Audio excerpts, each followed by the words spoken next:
Welcome, curious minds, to another deep dive. We're here to cut through the noise and get you truly informed on topics you're keen to explore. Today, we're taking a deep, really fascinating look at a figure who has dominated charts, screens, and cultural conversations for, well, over a decade now, Ariana Grande. We've poured through a wealth of information, loads of articles, research, our own notes too, to bring you a comprehensive understanding of her incredible journey.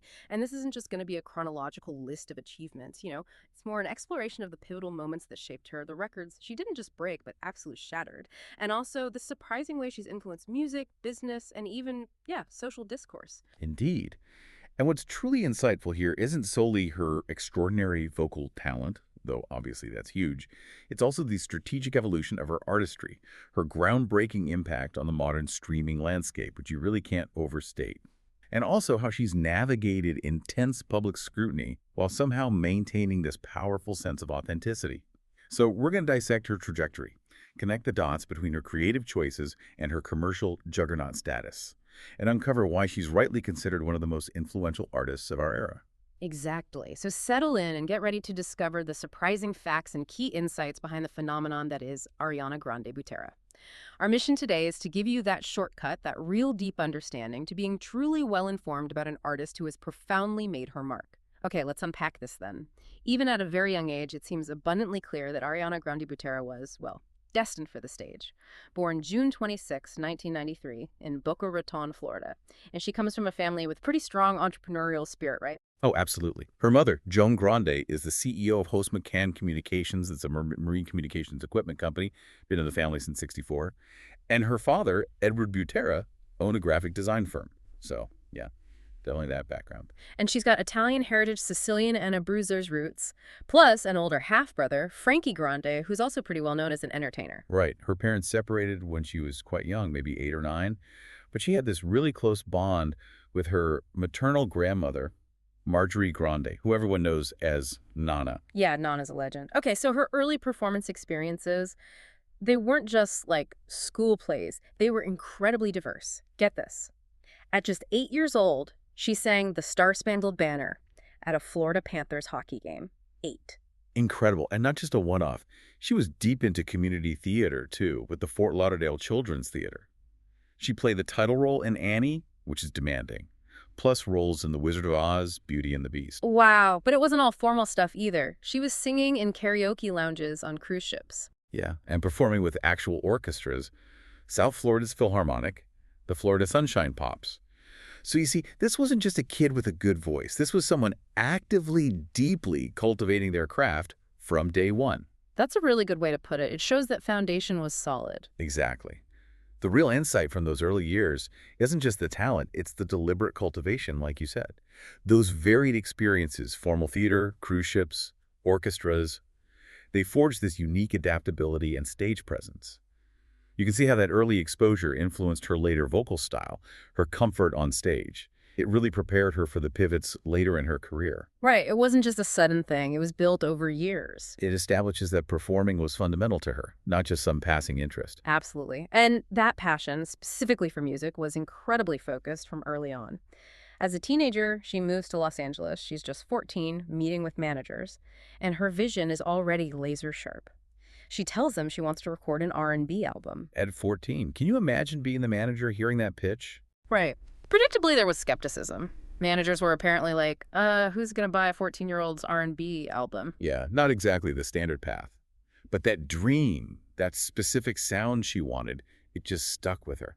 And around that same time, 2008, before the TV fame, she makes her Broadway debut, cast as cheerleader Charlotte in the musical 13. Right, so she's already on Broadway, proving her performance chops on a major stage. But yeah, her heart was clearly set on that R&B path. Even then, that artistic vision was defined super early. Long before most of us knew her name, it really underscores that determination. It really does. And it's a recurring theme, that clarity of purpose, despite, industry expectations or trends. It shows her R&B aspirations weren't some later addition. They were core to who she was as an artist from the beginning. Okay, so that R&B dream had to wait just a little bit longer. The next big step was Nickelodeon. In 2009, she gets cast in Victorious. And she's reunited with her 13 co-star, Elizabeth Gillies. Yeah, playing Cat Valentine.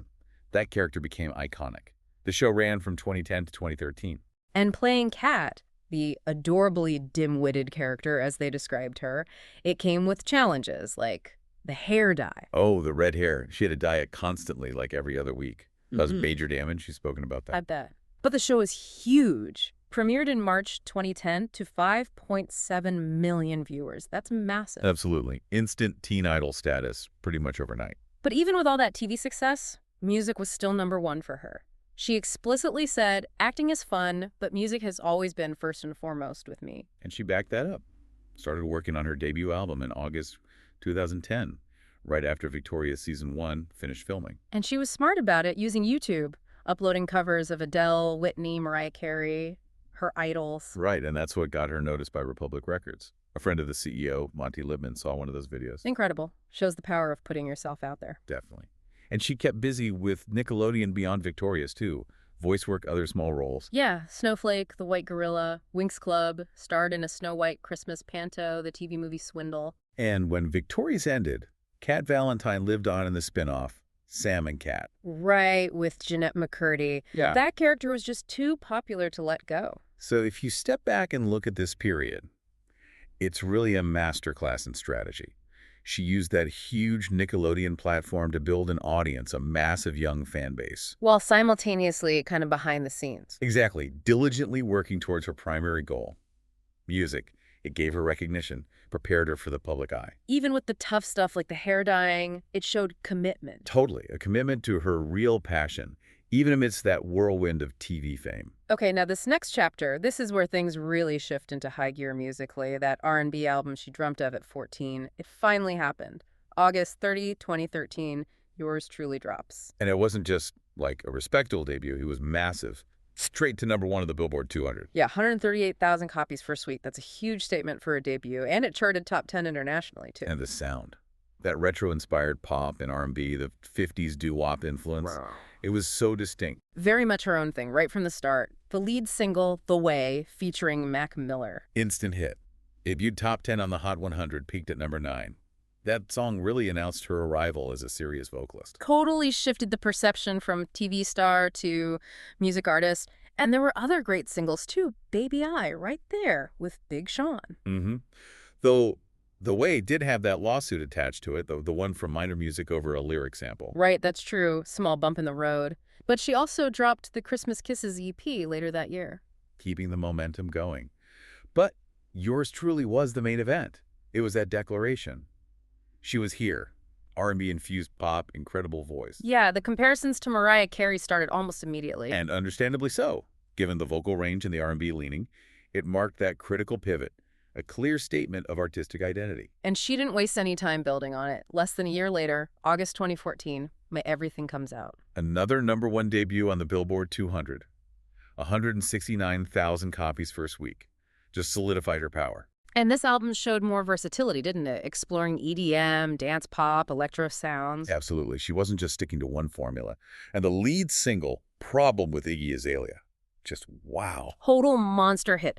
Peaked at #2 in the US, #1 UK, New Zealand. And the digital sales were insane. Highest first week digital sales of 2014 made her the youngest woman to debut with over 400K downloads. 8th best-selling digital single globally that year. Just massive. And the hits just kept rolling off that album. Break Free with Zedd. #4 in the US. Right. Then Bang Bang with Jessie J and Nicki Minaj. #1 UK, #3 US, and Diamond Certified. First all-female collaboration ever to achieve that. That's historic. Incredible. And that gave her 3 top 10 singles on the Hot 100 at the same time, right? Only Adele had done that before her as a female lead artist. Precisely. Problem, Break Free, Bang Bang, chart domination. And then Love Me Harder with the weekend hit #7. That was her 4th top 10 single in 2014 alone. The most by any artist that year. She was just unstoppable. And we can't forget Santa Tell Me from that same year, which has become this modern Christmas classic. Totally. Hitting the top 5 on the Hot 100 years later shows incredible staying power for a holiday song. So everything really cemented her as a global force, capable of crossing genres and just churning out hits. Yeah, it showcased her versatility, her collaboration skills. It locked in her status as a major commercial powerhouse. The agility was key. Now, this next period involves stepping into more mature sounds, but also facing an incredibly difficult, pivotal moment.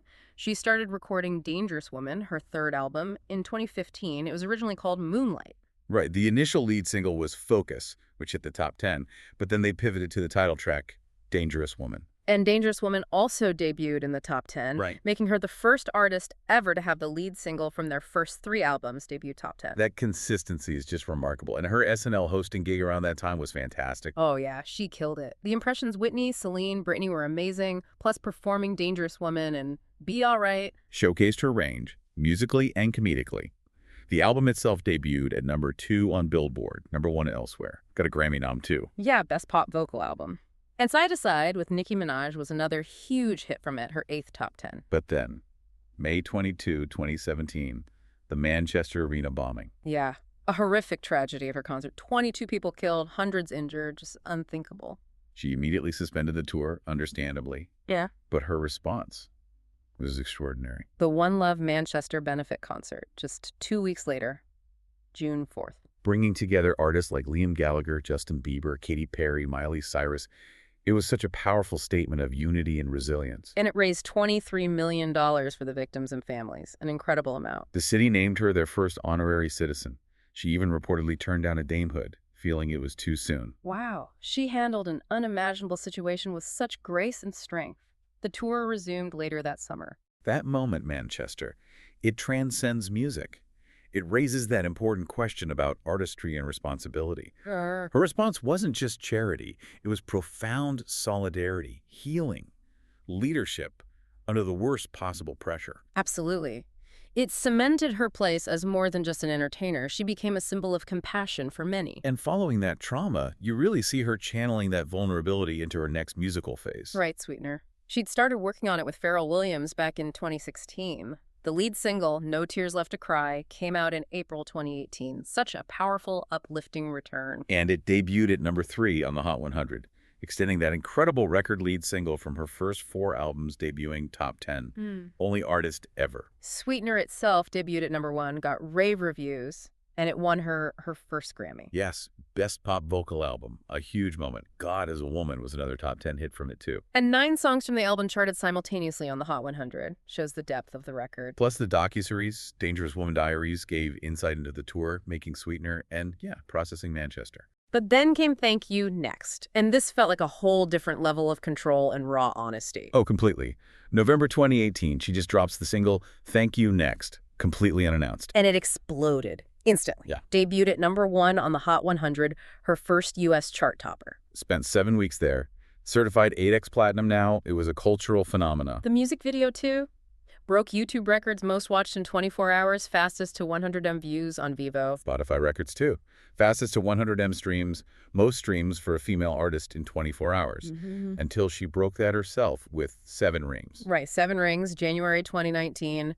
Another unannounced drop, another debut at number 1, her second in a row. And that spent 8 weeks at number 1. Became her biggest hit on the chart, eventually certified diamond. Just incredible. Then the album Thank You next follows in February 2019. Debuts at number 1, obviously. Her 4th number 1 album. And her second number 1 album in less than 6 months. Shortest gap for a woman at the time. It broke streaming records too. Largest streaming week for a pop album for any female album. 307 million streams in a week. And then the chart feat that blew everyone's minds, holding the top 3 spots on the Hot 100 simultaneously. 7 Rings, Break Up With Your Girlfriend, I'm Bored, and Thank You next.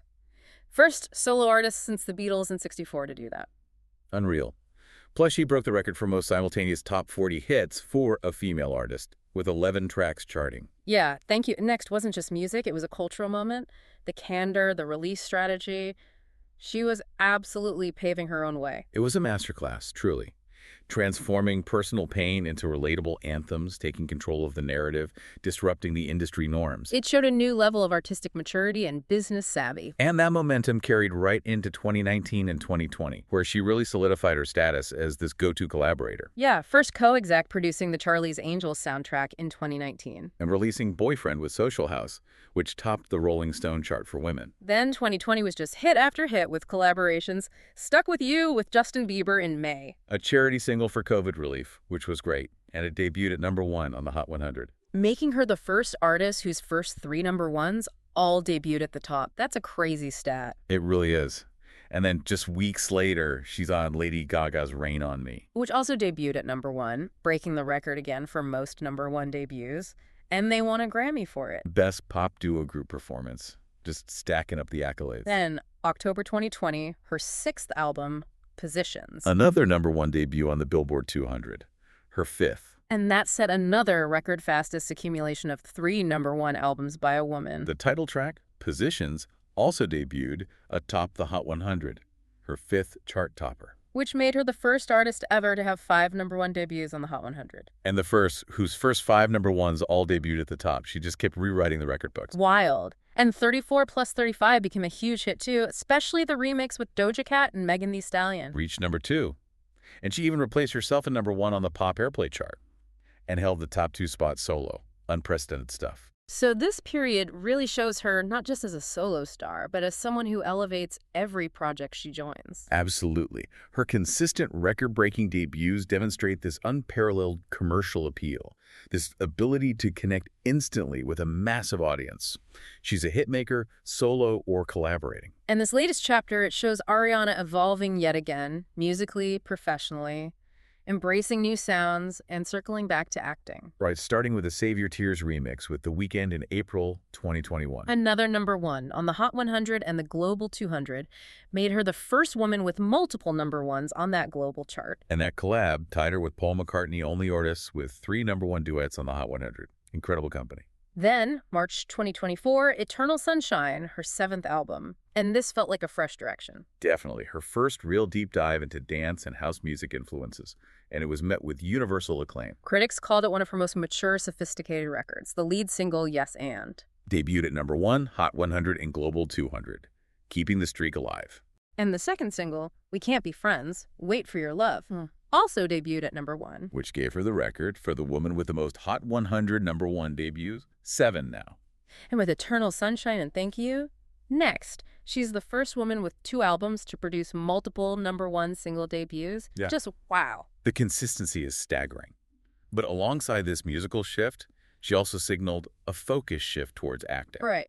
Saying she'd likely scale back the pop music output a bit, and she proved that commitment with Wicked. Starring as Glinda in the huge 2024 film adaptation.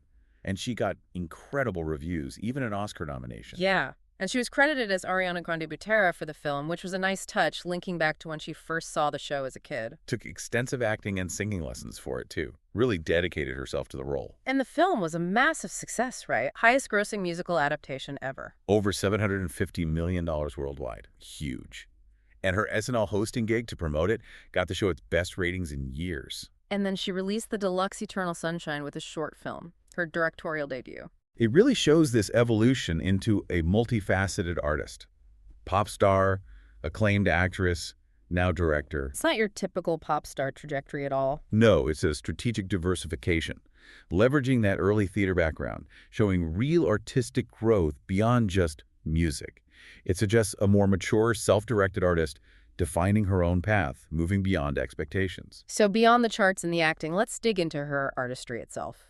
Her hands-on approach is pretty remarkable. Her music is generally pop and R&B, but she's consistently woven in other elements, EDM, hip-hop, and especially trap, right? Yeah, the trap influence became really prominent, particularly starting around the Christmas and Chill EP, and grew from there. A lot of that comes through her collaboration with producer Tommy Brown. They've worked together on every single album. And she's praised him for always bringing diverse beats, saying none of the beats he plays me ever sound the same. That synergy is key. Absolutely.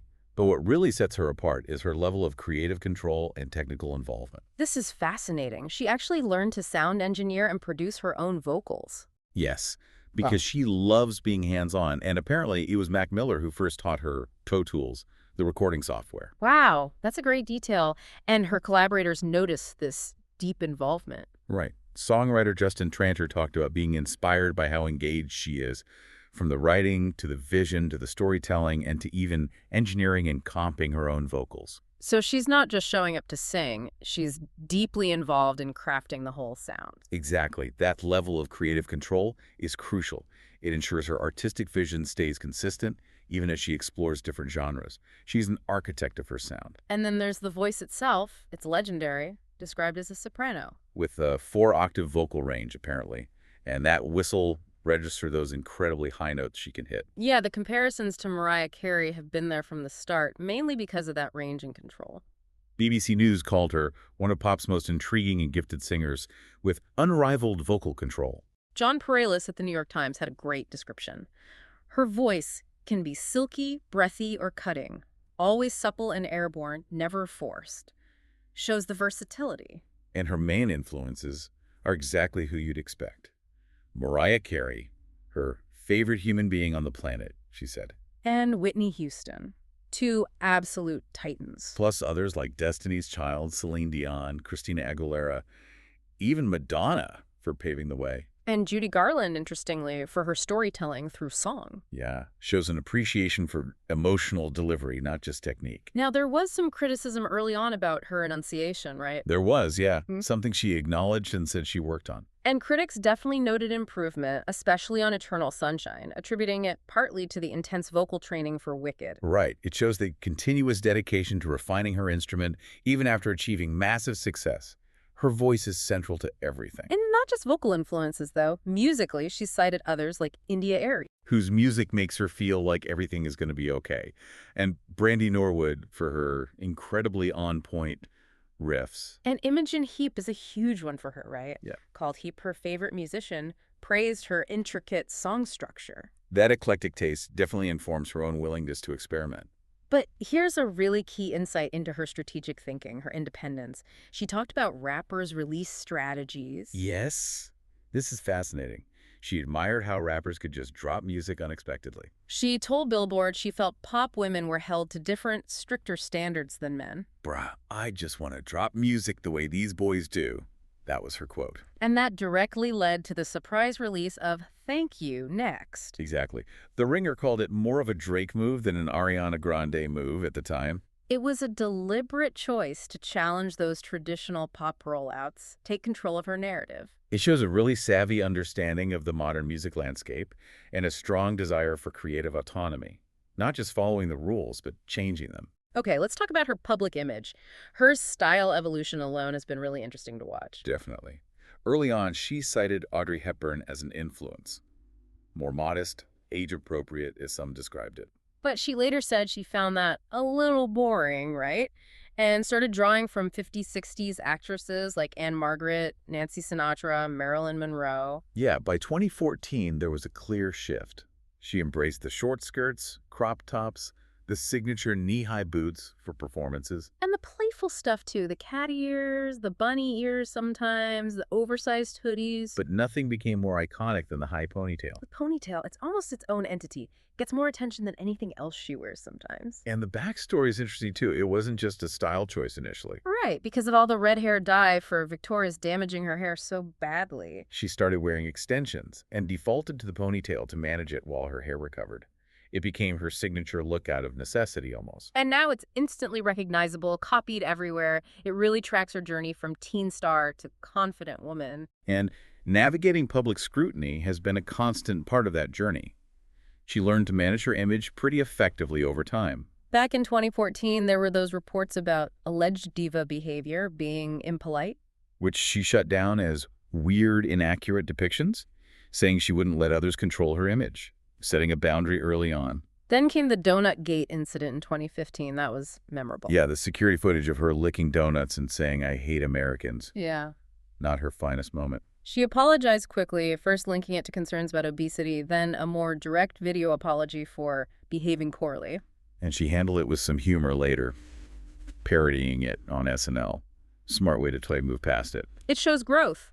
And she admitted in 2020 that she'd held back from interviews for a while, fearing misinterpretation or the diva label. Which demonstrates a very thoughtful, cautious approach to media engagement, learning from past experiences. Despite these bumps, her connection with fans, especially online, is massive. Oh, huge. One of the most followed people on Instagram globally. First woman past 150 million, then 200 million followers. Fifth most followed artist on Spotify, second most subscribed female solo act on YouTube. The numbers are staggering. But she's also deliberate about how she uses social media. Deleting her Twitter account in 2021 was a big move. Yeah, explaining she wanted to communicate directly with fans without messages being twisted by people who don't speak our language. Prioritizing that healthy relationship to my fans and to art, as she put it, while still being very much an on-the-internet person. It shows a really active engagement with the challenges of modern fame, trying to maintain authenticity. And beyond the music and image, she's built this incredible business empire. She's a serious entrepreneur. Seriously, the fragrance line alone is mind-blowing. Launched with Luxe Brands back in 2015. And has generated over $1 billion in global retail sales since then. 1 billion. It's the most searched celebrity fragrance brand out there. 18 fragrances so far. Ari, Sweet Like Candy, Moonlight. Clout was apparently a massive seller at Ulta. Yeah, supposedly sold 1 bottle every 11 seconds at its peak. Crazy. Plus, thank you. Next, R.E.M., which won an award. God is a Woman. And then she launched her own makeup line, R.E.M. Beauty, in November 2021. Distributed through Ulta and Sephora. And it quickly won Best New Brand at the Allure Awards. Shows it has real credibility. Definitely. And that's on top of countless other endorsements and collaborations over the years. Coach handbags, Emmy Viva Glam, Lipsy London Fashion, those Brookstone cat ear headphones. The character in a Final Fantasy game, Reebok Ambassador, American Express, Starbucks Cloud Macchiato, Givenchy, Swarovski. The list goes on. And the reported figure of earning $1.6 million per sponsored Instagram post just shows the power of her personal brand. It really does. Her business ventures aren't just side projects. They show a sophisticated understanding of brand extension, direct-to-consumer engagement. Her name alone drives massive retail success. Something else that's been consistent throughout her career is her commitment to giving back, starting really young. Yeah, it's quite inspiring. At just 10 years old, she co-founded this youth singing group in South Florida called Kids Who Care. And they weren't just singing for fun. They performed at charity events and raised over $500,000 by 2007. Incredible for kids. And then in 2009, through Broadway in South Africa, she and her brother Frankie went to Gugulethu. Right, teaching music and dance to children there. That kind of hands-on work early on must have been formative. Absolutely. It shows philanthropy wasn't just something she adopted later with fame. It was ingrained from a young age. It built that foundation for her later activism. And as her platform grew, her advocacy expanded to cover a really wide range of social and political issues. Yeah, quite consistently. Anti-bullying campaigns early on, like Delete Digital Drama. Animal rights advocacy, famously speaking out against SeaWorld after watching Blackfish. And she promotes pet adoption constantly. Performed at Stand Up to Cancer in memory of her grandfather, connecting personal loss to public action. And she's been a very staunch feminist. That essay she wrote on Twitter about misogyny and double standards in media coverage. That got a lot of attention, calling out the focus on female artists' relationships over their work. Very powerful. Huge supporter of LGBT rights, too. Performing at Pride events, supporting Miley Cyrus's Happy Hippie Foundation. And she cited her brother Frankie being gay as part of why she left the Catholic Church. Makes her advocacy very personal. Released Better Days with Victoria Monet for Black Lives Matter in 2016. Participated in the Concert for Charlottesville, March for Our Lives. Donated proceeds from a tour show to Planned Parenthood. She doesn't shy away from taking a stand. During COVID, she donated directly to fans, supported Project 100 for families in need, sent gifts to kids in Manchester hospitals at Christmas. Signed open letters for the Equality Act against book bans. Partnered with BetterHelp to give away millions in therapy. Launched the Protect and Defend Trans Youth Fund, pledging to match donations up to $1.5 million. Signed the Bands Off Our Bodies ad for abortion rights. Politically, she's been clear with endorsements. Bernie Sanders, Joe Biden, Kamala Harris. Spoken out against Trump policies. Supported impeachment calls. Signed the Artist's Store ceasefire letter regarding Gaza. Shared fundraisers for humanitarian aid. It's a broad and consistent engagement. It really highlights this thread of activism woven through her whole career, evolving from personal causes to taking stands on major social and political issues, often rooted in her own values or experiences. She uses her platform. And related to that, she made a really powerful call regarding mental health in the entertainment industry. Yes, in February 2025. Advocating for therapy for young entertainers, suggesting weekly appointments be built into contracts. That feels particularly significant coming from her, given her own openness about PTSD and anxiety after Manchester. And her history of being in therapy since she was young, after the parents' divorce. So it's not just talk, it's using her lived experience to push for systemic change in her industry. What kind of impact did that have? It's potentially huge. It raises that critical question about the industry's responsibility to young talent. Her advocacy is deeply personal, informed by her own journey. It shows real leadership, trying to create a more supportive environment based on what she knows are immense pressures. It's about changing the system from within. Okay, let's talk legacy. The numbers alone are just staggering. She's rewritten the rulebook for success in the digital age. Undeniably one of the best-selling artists ever. Over 90 million records sold worldwide, estimated. And all her studio albums are certified platinum or higher in the US. Every single one charted for at least a full year on the Billboard 200. That's longevity. My Everything is her biggest certified album, 4X Platinum. Thank you. Next is her longest charting, 171 weeks. Incredible staying power. In the US, she's the 5th highest certified female artist for digital singles. Overall, 25th highest certified artist. And the streaming numbers are just astronomical. One of the most streamed artists of all time. First female artist to pass 90 billion global streams back in 2021. Most streamed female artist of the 2010s on Spotify and Apple Music. Currently second most streamed woman ever on Spotify, 6th overall. Over 54 billion streams there alone. First woman with 1 and 2 billion streams on a single album. First artist with 5 albums hitting 4 billion streams each. Holds the record for most songs, over 1 billion streams for a female artist on Spotify. 21 of them. Became the first woman with over 123 million monthly listeners on Spotify in 2024. And Even Santa Tell Me is the most streamed 2010s Christmas song. It's not just popularity, it's profound, sustained impact. She's defined what success looks like in the streaming era. A true architect of modern pop dominance. And it's not just sales and streams. The awards and critical recognition are extensive. 2 Grammy wins, including that Best Pop Vocal Album for Sweetener, a Brit Award, 10 MTV VMAs, 5th most for a woman. 3 AMAs, 2 Billboard Music Awards, including Top Female Artist, loads of Kids' Choice, People's Choice, iHeartRadio, Teen Choice Awards. Billboard recognized her early as Rising Star in 2014, then Woman of the Year in 2018. Named her the biggest pop star of 2019. IFPI listed her among the world's top 10 best-selling artists 3 years running. And the acting acclaim for Wicked Oscar, Golden Globe, BAFTA, SAG nominations, that's huge crossover recognition. Plus Time 100 Most Influential twice. Wax figures everywhere. Nicknames like Princess of Pop, Princess of Christmas. Rolling Stone ranking her among the 200 greatest singers. Katy Perry calling her the best singer of our generation. That peer respect is significant. It shows she's not just commercially successful, but genuinely respected for her artistry and impact across the board. And the chart records, they are just unprecedented, leading to nearly 40 Guinness World Records. 9 singles topping the Billboard Hot 100. 23 top 10 songs total, 16 of those debuting in the top 10. And that unique record, the lead single from her first 7 albums debuting top 10.